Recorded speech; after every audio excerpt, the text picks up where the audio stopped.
울산에서 서울로 가는 비행기에 노신사 한 분이 노란색 지팡이를 가지고 들어왔습니다.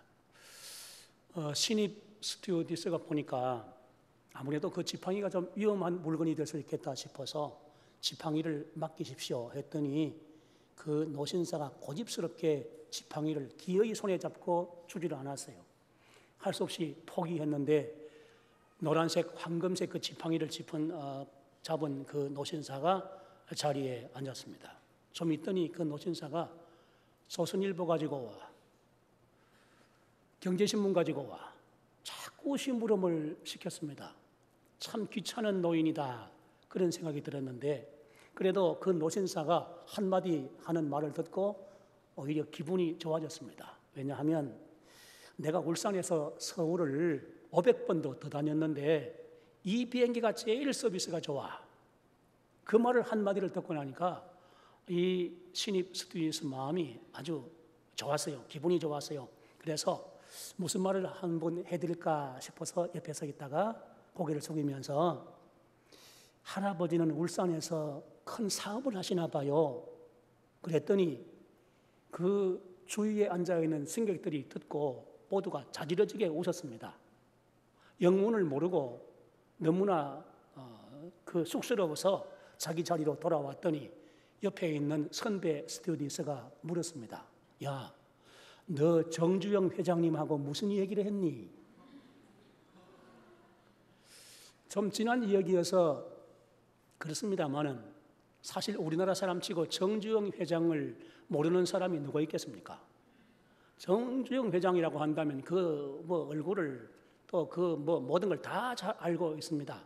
그런데 그 나이 어린 신입 스튜어디스가 정주영 회장 모든 사람들이 다 아는 분을 갖다가 몰랐던 것 때문에 그렇게 웃음거리가 된 것입니다. 교회에 다니는 사람을 다 기독교 신자라고 합니다. 교회에 다닌다고 하는 기독교 신자이지만은 예수님을 잘 모르고 성경의 진리를 잘 모르고 또 예수님의 십자가의 은혜를 잘 모른 채 구원의 확신이 없이 살아간다면 그것은 사실상 웃음거리가 아닐 수가 없습니다.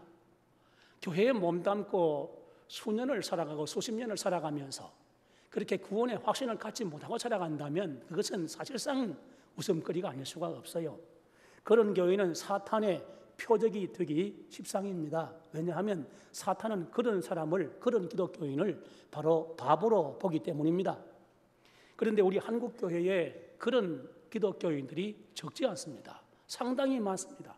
많은 기독교인들이 양산은 되었어도 사실상 하나님의 진리의 말씀을 잘 모르고 또 예수님의 십자가의 은혜를 잘 모르고 구원의 확신조차 갖지 못한 그런 교인들이 상당수 많이 있습니다. 그래서 이단 부흥이 일어나고 있는 실정 아니겠습니까? 우리나라의 이단들이 얼마나 부흥하는지 모릅니다. 이단들은 기하급수로 불어납니다. 그것이 어디서 모여드는 사람들입니까? 일반 사회인들이 아닙니다. 기독교 교인들이 그리로 넘어가는 것입니다. 구원의 확신이 없고 십자가의 그 은혜를 잘 모르고 이 성경의 진리의 말씀을 잘 모르기 때문에 유혹을 받고 미혹에 빠져서 이단으로 넘어가서 이단 부흥이 일어나고 있는 것입니다. 우리는 어떤 신자들이 되어야 하겠습니까? 이 본문 말씀을 통해서 한번 생각해 보십시다.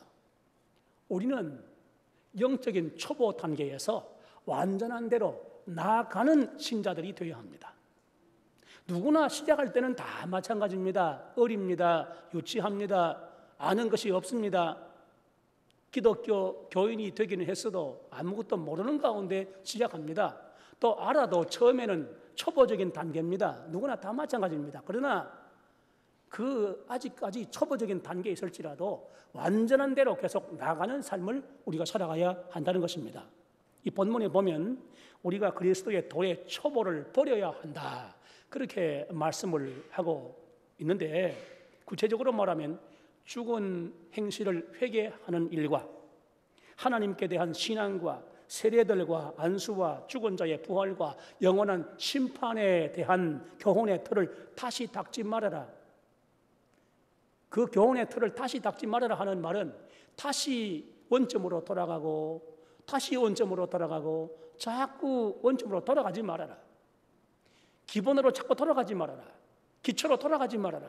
기본적인 그 위치에서 완전한 대로 계속 나가는 삶을 살아가라. 이런 의미의 말씀인 것입니다. 여기 언급한 것들 한번 하나하나 살펴봅시다.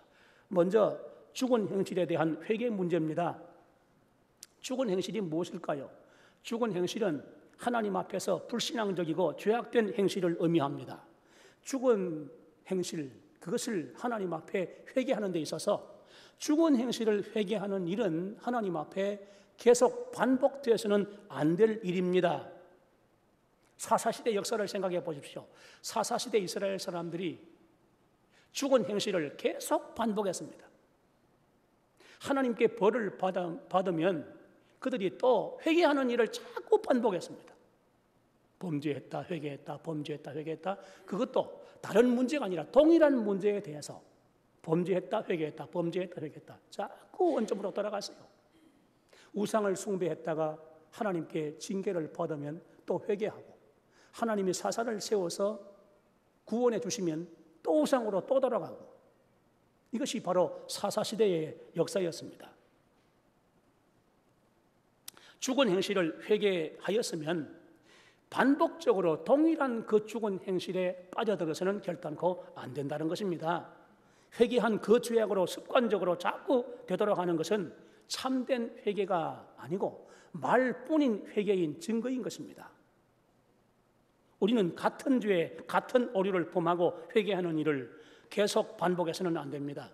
1년 내내 주일에 예배 시간에 기도하면서 회개하오니 용서하여 주옵소서, 같은 문제를 갖다가 계속해서 회개하오니 용서해 주옵소서, 이건 하나님께서 절대로 기뻐하시지 않습니다. 있어서 안 될 일입니다. 계속돼서 안 될 기도입니다. 우리가 하나님 앞에 회개할 문제가 한두 가지겠습니까? 많습니다. 물론 회개해야 됩니다. 그러나 1년 내내 똑같은 내용을 가지고 똑같은 문제에 대해서 회개하오니 용서해 주옵소서, 이것은 하나님 앞에 잘못돼도 크게 잘못된 일이 아닐 수가 없는 것입니다. 원점으로 돌아가면 안 됩니다. 습관적으로 반복되면 안 됩니다.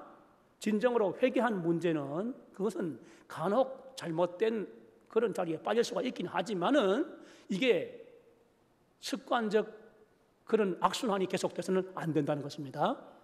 둘째로 하나님께 대한 신앙 문제입니다.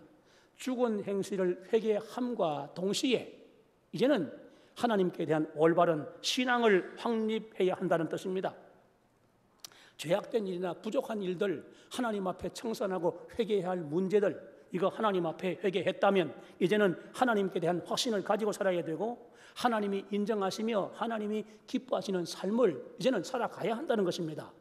우리는 또다시 혼란에 빠지고 회의에 빠지고 의심에 빠지고 불신에 빠지는 그런 악순환을 계속해서는 안 됩니다. 죽은 행실을 회개하였으면 하나님과 하나님의 말씀에 대해서 확신을 가지고 믿음의 길을 전진해 나가는 삶을 살아야 한다는 것입니다. 셋째로 세례에 대한 문제입니다. 세례에 대한 지식과 세례에 대한 신앙이 우리는 분명해야 됩니다. 이 자리에는 거의 다 세례를 받으신 분들이 계십니다. 세례를 아직 받지 못한 분은 그 소수에 지나지 않습니다. 세례 받지 못한 분들이 사실은 교회에 많아야 돼요. 세계인이 많아야 된다는 것입니다. 그런데 참 죄송하게도 우리 교회에 세례교인이 대부분이고 세례교인 아닌 분은 아주 소수일 뿐입니다. 세례가 무엇입니까? 세례는 할례의 후신입니다. 구약시대 할례가 신약시대 세례가 되었습니다. 할례가 부정한 것을 제거하고 하나님께 속한다는 의미를 갖는 것입니다. 그 뜻으로 육체에다가 표시를 남기는 것입니다. 그런데 세례도 따지고 보면 마찬가지입니다. 세례는 죄 씻음을 받고 하나님의 자녀가 되는 외적인 표인 것입니다. 세례는 예수님의 명령입니다. 세례는 예수 입문의 성례이고 기독교 입문의 성례인 것입니다. 요한복음 15장 4절에 예수님이 이런 말씀하셨죠. 내 안에 거하라 나도 너희 안에 거하리라, 그렇게 말씀하셨는데요. 우리가 예수님 안에 거하는 것은 세례의 의미이고 예수님이 우리 안에 거하시는 것은 성찬의 의미가 되는 것입니다. 그러므로 세례는 신자를 예수님 안에 두는 것을 의미하는 것입니다. 예수님 안에 들어가는 바로 그 절차가 다시 말하면 세례가 되어지는 것입니다. 그런데 초대교회 시대에 유대인 기독교 신자들 가운데서 예수님의 이 복음을 통해서 세례를 받으면 되는데 이들은 자꾸 유혹을 받았어요. 세례만 받는다고 되느냐? 어림도 없다. 그러면 구원 못 받는다. 할례를 받아야 된다. 그래서 이 유대인 기독교 신자들이 세례를 받아놓고도 할례를 다시 받아야 할 줄 알고 또 전통적인 결례 의식에 참여해야만 되는 줄로 생각하는 그런 일들이 있었기 때문에 그런 유혹을 다 떨쳐버리고 세례에 대한 교훈의 틀을 다시 닦지 말아야 된다. 또다시 왜 원점으로 돌아가려고 하느냐? 이렇게 본문에 말씀하고 있는 것입니다. 우리는 단회적으로 받은 세례의 의미를 망각하지 말고 자신이 예수 그리스도를 통하여 죄 씻음을 받았고 예수 그리스도 안에 있는 하나님의 자녀를 확신하고 예수 그리스도 안에 있는 하나님의 자녀가 된 것을 확신하고 살아가는 성도들이 되어야 하는 것입니다. 넷째로 안수에 대한 문제입니다. 안수의 유래는 하나님께 드리는 제물로 구별된 가축의 머리 위에 손을 얹은 것이 유래입니다. 그것이 안수의 유래예요. 그런데 이 안수의 원리는 전가의 원리입니다. 어떤 안수든지 안수는 전가의 원리를 가지는 것입니다. 이 안수하는 경우가 여러 가지입니다. 하나님 앞에 제물을 바쳐드릴 때 그 제물의 머리 위에 안수하기도 하고요. 또 그뿐 아니라 어떤 특별한 직분을 임직시킬 때 머리에 안수하기도 하고요. 또 어떤 능력을 받게 하기 위해서 안수하기도 하고요. 또 성령을 받게 하는 방편으로서 머리에 안수하기도 했습니다. 또 복을 빌어주는 축복을 할 때 머리에 안수하기도 했습니다. 이런 여러 가지 안수하는 경우가 있어요. 그런데 어떤 경우에 안수든지 간에 그 안수의 원리는 전가의 원리입니다. 내게 있는 것을 너에게 전달해 준다는 이런 의미를 가지고 있는 것입니다. 그런데 안수에 관한 교훈의 틀을 다시 닦지 말아야 한다고 해서요, 특정인이 반드시 어떤 사람에게 손을 얹어야만 안수를 해야만 되는 줄로 생각하는, 그래서 그 손을 얹는 행위 자체에 집중하고 그것을 중시하는 그런 일은 전혀 필요가 없는 일입니다. 그보다 중요한 일이 뭐냐 하면 바로 손을 얹는 행위가 아니라 그 원리에 대한 믿음인 것입니다. 예수님 하신 말씀들을 다 살펴보면 예수님은 손을 얹어야 한다고 한 번도 말씀하신 일이 없고, 안수를 받아야 한다, 안수를 해야 한다, 그런 말씀을 예수님 한 번도 하신 일이 없습니다. 예수님은 그냥 기도하면 된다고 하셨고 구하면 된다고 하셨습니다. 어떤 이상한 행위 자체를 너무 집착하지 마세요. 여러분, 누가 안수를 해야만 될 줄로 알지 마십시오. 안수를 받아야만 할 줄로 생각하지 마십시오. 안수하는 행위 그 자체가 중요한 것이 아니라 이 의미가, 그 원리가 중요한 것입니다. 그런 믿음 가지고 기도하면 되고 기도해 주면 되고 축복해 주면 돼요. 다섯째로 죽은 자의 부활에 관한 문제입니다. 여러분, 우리가 부활이라고 하면 죽은 자가 살아나는 것을 의미하지요. 그런데 우리가 좀 더 구체적으로 생각하면 이 부활은 3단계로 생각해 볼 수가 있습니다. 죽은 영혼이 새 생명을 얻는 영혼 부활 중생과, 이것은 우리가 불신 상태에 있을 때는 영적으로 죽은 상태에 있습니다. 그런데 우리가 말씀과 성령으로 거듭나는 이 중생, 그래서 우리가 믿음을 고백하면서 하나님의 자녀가 되는 이 사실은 영혼 부활입니다. 죽은 영혼이 살아나는 것입니다. 첫 단계는 영혼 부활입니다. 다음에는 죽은 행실을, 불신앙적 행실은 죽은 행실인데 죽은 행실을 다 버리고 믿음의 행실로 살아가는 행위 부활입니다. 이것은 교리적으로 성화가 될 것입니다. 이제 3단계로는 예수님 재림 시에 이제 이 지구와 온 우주가 종말이 결국 올 것인데 그 종말에 예수님 재림하실 것이고, 재림하시는 그 예수님이 오실 때 이제 육체 부활이 이루어지는데 이것은 교리적으로 영화가 될 것입니다. 이 육체 부활, 이것은 죽은 자들이 다 살아나서 예수님의 심판대 앞에 서서 판단을 받고 영원한 세계로 들어가게 되는 이 일입니다. 고린도전서 15장 23절에 보면 부활의 첫 열매는 예수 그리스도이신데, 이제 예수님 재림하실 때는 그 예수님 안에 속한 그리스도 안에 있는 자들이 다 살아난다, 부활한다, 그렇게 말씀을 했고, 또 데살로니가 전서 4장 16절에도 보면 주님께서 강림하실 때에 그리스도 안에서 죽은 자들이 먼저 일어난다, 부활한다, 그렇게 말씀을 했어요. 이 부활신앙이 얼마나 중요한지 모릅니다. 부활신앙이 없으면 모든 것이 다 헛된 것입니다. 모든 것은 다 그냥 무의로 끝나고 마는 것입니다. 부활신앙만큼 중요한 신앙이 없습니다. 그러므로 부활신앙에 혼란과 의심이 일어나면 절대로 안 되는 것입니다. 우리는 죽어도 다시 사는 이 확고한 부활신앙을 가지고 소망과 승리의 삶을 한평생 살아가야 하는 것입니다. 여섯째로, 영원한 심판에 대한 문제입니다. 예수님이 재림하시면 모든 사람들이 다 부활해서 심판을 받고 예수님의 그 보좌 앞에서 이제 심판을 받아서 영원한 천국으로 들어가고 또 영원한 지옥으로 들어가게 될 것입니다. 요한계시록 20장 12절에 보면 책들과 책에 기록된 대로 자기의 행위를 따라서 심판을 받게 될 것이다, 그렇게 말씀을 했습니다.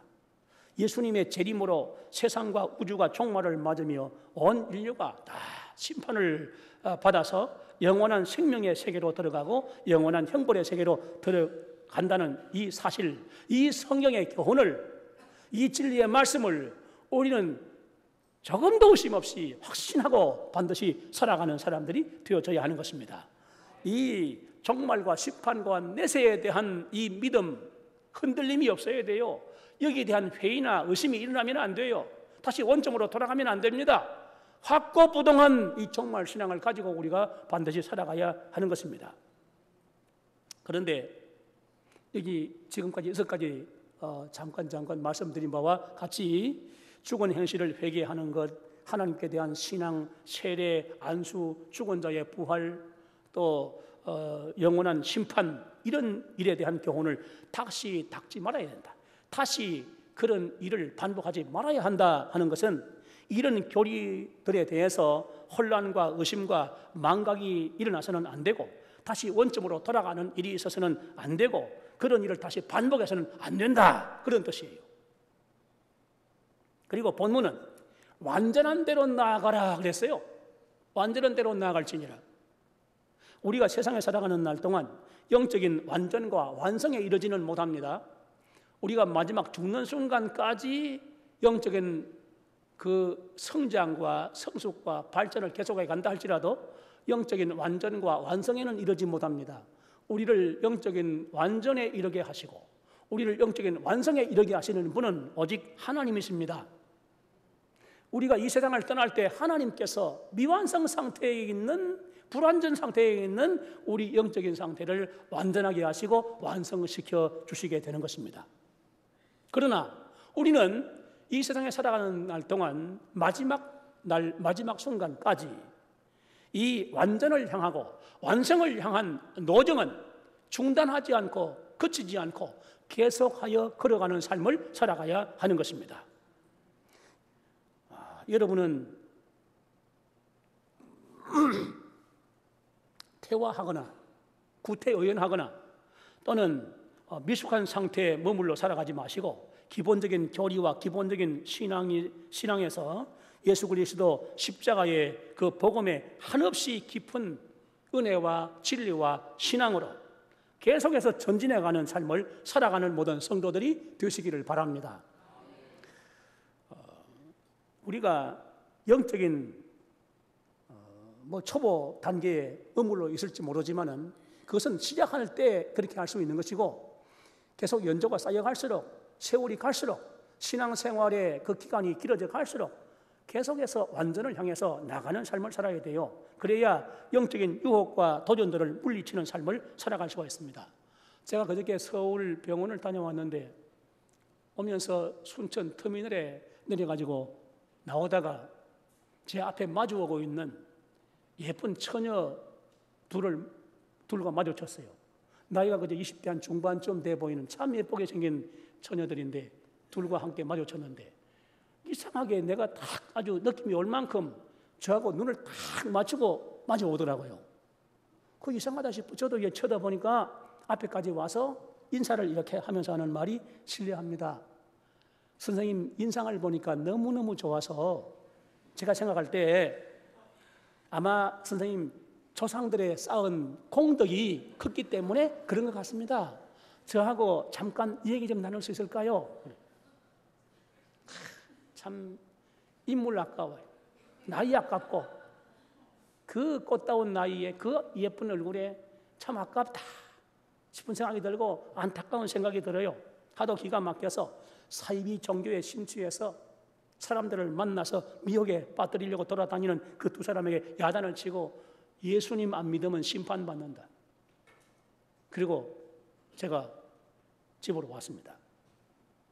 온갖 사이비 종교들과 이단들이 지금 기승을 부리고 있습니다. 이단을 연구하는 전문가들도 이단이 어디서 누구에 의해서 어떻게 일어나는지 다 파악을 못합니다. 여기저기서 이단들이 일어나고 사이비 종교가 일어납니다. 이단들이 세포 분열을 해가지고 또 사이비 종교가 또 세포 분열을 하면서 이게 뭐 엄청난 그런 이상한 집단들이 계속해서 일어나고 있어요. 사탄의 역사는 에덴 동산 시대부터 인간의 역사와 함께 시작이 됐고 복음과 교회의 초기 시대부터 이단 운동이 대대적으로 일어났어요. 이단 운동은 하나님의 구원 운동을 방해하는 사탄 운동입니다. 이단의 배후에는 사탄이 있습니다. 사이비 종교의 배후에는 사탄이 있습니다. 단순한 인간들의 변질된 이상한 기형 집단이 아닙니다. 그 배후 모든 조종자가 다 사탄입니다. 그렇기 때문에 집요하게 복음을 방해하고 교회를 침투하고 성도들의 신앙을 다 무너뜨리려고 그렇게 획책하고 다니는 것입니다. 참 이 세상이 패역한 세상이에요. 지금 이 종말의 시대가 가까운 때 얼마나 패역한 세상인지 이 패역한 세상의 종말과 심판하실 예수님의 재림이 가까워 오면서 이단 사이비들이 더욱더 맹렬하게 기세를 올리고 있습니다. 한국교회에 가장 큰 피해를 주는 이단, 어떤 이단인지 여러분이 생각하실지 모르지만은 가장 큰 피해를 주는 이단은 정말 악랄하고 공격적인 태세로 기독교에 대해서 도전을 감행하고 있는 이만희의 신천지 집단입니다. 그리고 또 그 뒤를 이어서 안상홍, 장길자, 소위 하나님의 교회를 비롯해서 수많은 악성 이단들이 우리 이 한국 기독교를 갖다가 아주 오염시키고 혼탁하게 만들고 뒤흔들고 있는 그런 실정입니다. 국산 이단이 얼마나 많은지 몰라요. 그런데 이는 가운데서 지금 동방번개파라고 하는 중국산 이단이 들어와 가지고 마구잡이로 막 홍보 그 전투를 지금 전개하고 있어요. 얼마나 마구잡이 광고를 퍼붓고 있는지 모릅니다. 주요 일간지 여러분들이 보신 분이 계시겠지만은 주요 일간지마다 뭐 작은 부분이 아닙니다. 완전히 한 면을 다 장식하는 전면 광고를 내고 있는데요. 굉장합니다. 그뿐 아닙니다. 방송까지 법률 TV, JBS 일자리 방송 이런데 거의 매일같이 방송을 해대고 있습니다. 동방번개파라고 하는 이 중국산 이단, 이 이단은 어떤 이단이냐 하면 그 이름이 왜 동방번개파냐 하면 마태복음 24장 27절에 번개가 동쪽에서 나서 서쪽까지 번쩍임같이 인자도 그렇게 올 것이다 하는 그 예수님의 말씀을 인용해가지고 동방번개파라고 이름을 지은 것입니다. 그들은 바로 인자가 오는 곳이 어디냐? 동쪽에서 번개가 나서 번쩍인다 했으니까 동쪽은 중국이다. 그래서 동방의 번개파라고 하는 것입니다. 성경에서 말씀한 그 동쪽을 중국이라고 그런 황당무계한 해석을 하면서 그들이 우리나라에서는 또 어떤 이름을 내걸고 있는가 하면 공식적으로 홍보하는 명칭은 전능하신 하나님의 교회예요. 전능하신 하나님의 교회. 이건 안상홍 정인회하고 거의 이름이 같지요. 하나님의 교회고, 이거는 전능하신 하나님의 교회고, 거의 비슷한 이름을 가지고 우리나라에서 홍보 활동을 하고 있습니다. 이단들이 우주순격으로 발생해서 활개를 치고 있는 것도 참 문제입니다만은 그보다 더 심각한 문제가 있어요. 이단들 자체가 심각하지만은 그보다 더 심각한 것은 뭐냐면은 교단 연합체들이 분열을 해서 싸우면서 경쟁적으로 한쪽에서는 이단으로 규정을 하는가 하면 한쪽에서는 이단을 해제시켜 버립니다. 이거는 분명히 이단이다 해가지고 연구를 해가지고 발표를 하면 저쪽에서는 이거는 조사병이 이단이 아니다 하고 이단 해제 운동을 일으켜요. 그래가지고 봐라 우리가 이단인가, 이런 거는 활개를 치고 아주 어깨를 막 흔들며 돌아다닙니다. 그런 식으로 이단을 해제시켜가지고 자기들 집단이나 자기들 연합체, 자기들 교단에다가 가입을 또 시켜서 세를 확장을 합니다. 그것뿐 아니라 초교파 신문이라고 하는 것들 거의 대부분 건전한 것들이 없어요. 초교파 신문들, 이게 큰 암적인 문제입니다. 이것들이 막대한 후원과 광고비를 챙기면서 이단을 옹호합니다. 이단 해제하는 그런 성명서를 갖다가 아주 대환영을 해서 게재시켜 줍니다. 그리고 그런 이제 이단을 연구하는 전문가들을 집중적으로 공격을 해대면서 매장시키는 일을 하고 있습니다. 그런 초교파 신문들이 즐비합니다. 지금 이단 홍보하는 초교파 신문들이 가득 차 있어요. 우리 한국 교회에. 이단들을 자기들 유익을 위해서 마음대로 해제하고 옹호하면서 진리를 사수하려고 하는 개인이나 교단을 공격하는 자들, 그것 또한 이단과 방불한 적그리스도 세력 아니겠습니까? 아무리 개인적으로 뭐 어떤 건전한 교단에 속해 있고 아무리 그 교회가 건전한 교단에 속해 있다 할지라도 그런 일을 하는 개인이나 교회, 그런 연합체, 그런 연합신문들 전부 다가 한테 다 묶어서 이단과 사이비 종교와 똑같은 적그리스도 세력인 것입니다. 종말과 대심판이 다가오는 이 시대에 극도로 패역한 우리 인간 사회의 풍조와 함께 이렇게 이단 운동들이 일어나고 그런 이단들과 함께 합세하고 그들과 함께 모든 이상한 일들을 도모하는 이런 영적인 모든 현상들, 악랄한 사탄이 배후에서 주도하는 그런 적그리스도 운동들인 것입니다. 여러분, 우리 성경의 진리는 반드시 역사성을 가지고 있습니다. 이 사실을 항상 마음에 명심하십시오. 성경의 진리, 기독교의 진리는 반드시 역사성을 가지고 있는데 역사성이 없으면 이건 다 사입이고 이단입니다. 그건 진리 아닙니다. 어느 시대에 어느 날 갑자기 등장해가지고 기존의 진리와 신앙과 교회를 부정하면서 배타적인 구원론을 주장하는, 우리가 진짜 구원이 있고 다른 데는 구원이 없다, 여기에 진리가 있고 다른 데는 진리가 없다, 그런 역사성 없는, 언젠가 어느 날 갑자기 등장한 인물이나 어떤 집단이 우리가 구원받은 집단이고 우리가 주장하는 것이 구원의 진리고 기존의 모든 교회들 다 썩었고 다 사탄이고 거기는 멸망밖에 없는 것이고 여기 와야 구원받는다, 이런 식으로 주장하는 것들 전부 다 이단들입니다. 여러분, 역사성 없는 것들은 단 한 가지도 정상적인 것이 없고 정통적인 것이 없습니다. 반드시 기독교는 역사성이 있고 그 진리는 역사성이 있어요. 예수 그리스도 십자가의 부활, 십자가의 죽음과 부활을 통해서 완성된 복음으로 예루살렘 교회가 세워지고 초대교회들이 곳곳에 세워지면서 쭉 내려온 그 역사성을 가지고 있어야 그게 진리이고 참된 교회이지. 모든 구원이 전부 다 가짜고 없었다, 여기 지금부터 구원이 시작됐다고 주장하는 이런 모든 집단들 전부 다 이단 사이비들입니다. 수시로 경보를 발령을 하고 수시로 주의보를 내려온 바와 같이 여러분은 성경적으로 불건전한 신비주의와 성경을 가감하고 왜곡하는 이단들의 소리에 절대로 호기심을 갖지 마시기 바랍니다. 생전 처음 들어본 진리더라, 야 이상하고 신기하더라, 정말 관심이 가고 정말 호기심이 가고 정말 아주 참 재미가 있더라, 그거 가짜입니다. 처음 나온 거 없습니다. 깊이의 차이가 있을지는 몰라도 지금 생긴 진리 없어요.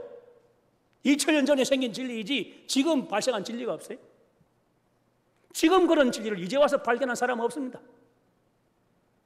그런 진리를 주창하는 사람들, 그게 절대로 성경적 진리일 수가 없습니다. 여러분들은 이단들의 소리에 절대로 귀를 기울이고 호기심을 가져서는 안 됩니다. 반드시 귀를 조심하십시오. 듣는 이를 조심하십시오. 로마서 10장 17절에 보면 믿음은 들음에서 난다고 했지요? 맞습니다. 믿음은 들음에서 납니다. 그런데 바르고 복된 믿음도 들음에서 나고 그릇되고 화가 되는 믿음도 들음에서 납니다. 그러므로 귀를 주의하고 듣는 이를 주의해야 하는 것입니다. 지금까지 없었던 새롭고 다른 복음은 절대로 존재하지 않습니다. 갈라디아 1장 7절부터 9절까지 보면 7절에는 다른 복음은 없다, 다른 복음은 없다 단언하고 있습니다. 8절에 보면 또 8절과 9절의 연속해서 보면 역사성 없는 그런 복음 외에, 역사성 있는 복음 외에 다른 복음을 전하면 저주를 받는다, 저주를 받는다 반복하면서 강조를 하고 있어요. 역사성 없는 다른 복음을 전하는 자들을 저주를 받는다면 그 복음을 받아들이는 자도 똑같은 저주를 받게 된다는 의미인 것입니다. 여러분 모두가 다른 복음은 사탄의 소리 중계 방송인 줄 아시기를 바랍니다. 디도서 3장 10절에 보면 이단에 속한 사람을 한두 번 훈계한 후에 멀리하라 그랬고, 요한 2서 1장 10절 11절에 보면 그런 자들을 집에 들이지도 말고 인사도 하지 말아라 그랬어요. 무슨 뜻이냐 하면 그런 사람과 인격적인 교제와 대화를 계속 나누면 안 된다, 그런 뜻입니다. 인격적인 관계, 대화 끊어야 돼요. 뭐 친한 사람이기 때문에, 이웃 사람이기 때문에, 친척이기 때문에 자꾸 관계를 가지고 자꾸 대화를 나누고 자꾸 토론을 하고 그 사람은 이미 미혹된 사람이에요. 인사도 하지 말고 집에 들이지도 말라. 한두 번 훈계하는 정도는 해라. 성경 말씀이니까 우리 모두가 명심을 해야 됩니다. 여러분은 이 악하고 패역한 시대에 사탄의 역사로부터 자신을 지키며 진리의 말씀, 성령의 검으로 영전에서 날마다 일평생 승리하는 삶을 살아가는 성도들이 되시기를 바랍니다. 오늘 말씀 여기서 정리하겠습니다. 우리 모두가 영적인 초보를 버리고 거기에서 완전한 대로 나아가는 삶을 살아야 합니다. 교회 생활의 연조는 한 해 한 해 쌓여가는데 왜 신앙생활은 계속해서 초보 상태에만 머물러 있습니까? 신앙생활 시작한 일은 1년 지나 2년 지나 3년이 됐고 5년 지나 10년이 됐고 10년이 지나 20년 되고 30년이 지났으면서도 왜 신앙생활은 항상 초보 단계에만 머물러 있습니까? 이상한 일 아닙니까? 우리가 집에서 아이들을 길러서 학교에 보내는데 초등학교 들어가서 1학년, 2학년, 3학년, 4학년, 5학년, 6학년이 됐는데 6학년이 돼도 이름도 제대로 못 쓰고 뭐 국어세문 그건 못 외운 거는 그건 당연한 일이고 이름까지 제대로 못 쓴다고 한다면 그게 이상한 일 아닙니까? 비정상 아니겠습니까? 신앙생활도 같습니다. 신앙생활 한 지가 1년 지나고 5년이 지나고 10년이 되고 20년, 30년 지났는데 왜 구원의 확신이 없고 왜 그렇게 세월이 지났는데도 신자의 기본적인 의무도 하지 못하고 왜 확실한 진리의 말씀에 대한 체계가 없이 그냥 왔다 갔다 출입만 하는 그런 신자로 살아가야 되겠습니까? 이 비정상 아니겠습니까? 나는 지금 정상적인 교회 생활을 하는 신자인가? 우리 각자가 스스로 생각을 해보아야 할 일인 것입니다. 초보 단계에서 완전한 대로 나가는 신자라야 하나님의 일도 할 수 있고 이 패역한 시대에 영적으로 강건하며 담대해서 이단 사슬들을 과감하게 다 물리치고 승리의 삶을 살아갈 수가 있는 것입니다. 성도 여러분, 한 걸음 한 걸음 답보하지도 마시고 퇴보하지도 마시고 계속 전진하면서 완전한 대로 나가는 삶을 살아가는 성도들이 되시기를 주님의 이름으로 축원합니다. 오늘 이단 경계주일입니다.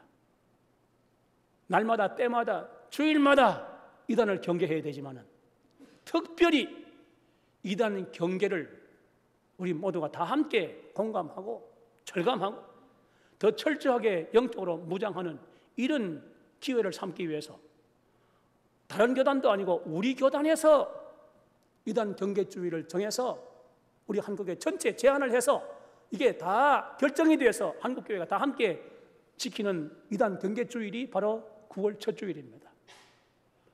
우리 교회도 이단자들이 출입을 한 일이 있습니다. 이단에 물이 들어와서 과거에 옛날에 우리 교회 좀 출석을 하다가 교회를 떠나가지고 이단자가 되고 추수꾼이 되고 그래가지고 우리 교회를 찾아온 사람들이 있었어요. 몇 주일 나오다가 한두 달 나오다가 다시 철수를 했어요. 이거 안 되겠다. 이게 좀 잔뿌리를 막 좀 뻗어내려가지고 좀 어떻게 해보겠다 했는데 안 되겠다 싶으니까 철수를 했어요. 또 그런 이단자들이 들어올지 몰라요. 여러분이 살아가는 생활하는 그 현장에 바로 가까운 친구가 이웃이 또 거래하며 살아가는 그런 어떤 관계에 있는 사람이 직장의 동료가 그런 사람일 경우도 얼마든지 있습니다. 여러분 함부로 확실히 알지 못하는 자신 없는 신앙적인 토론을 함부로 하시면 거기에 휘말려 듭니다. 알지 못하는 그런 문제는 언급을 하지 마십시오. 그런 사람과 교제하지 마십시오. 접촉하지 마십시오. 관계를 멀리하고 끊으십시오. 그렇지 않으면 어느 누구라도 본의 아니게 그런 미혹에 빠져들 수밖에 없습니다. 우리 모두에게 항상 그런 위험이 산재해 있고 상존하고 있다는 사실을 기억하면서 살아가야 합니다. 내가 신앙생활을 한 지가 언젠데 성경도 얼마나 많이 하는데 내가 직분이 어떤 직분인데 그거 가지고는 안 됩니다. 사탄은 하나님 다음 가는 지혜자고 실력자입니다. 그 사탄, 그 이단자들의 배후에는 사탄이 있습니다. 모르겠으면 모르면서 아는 척하면서 자꾸 접근하고 대화하면 그 사람은 이미 절반쯤 빠져든 사람이고 곧 무너지는 사람이에요. 자신 없으면 모르면은 자신 있고 없고를 떠나서 대화하는 자체가 자꾸 만나는 자체가 성경 위반이에요. 그렇게 하지 않으면 이 악한 시대에 우리 자신의 신앙을 지켜나갈 수가 없어요.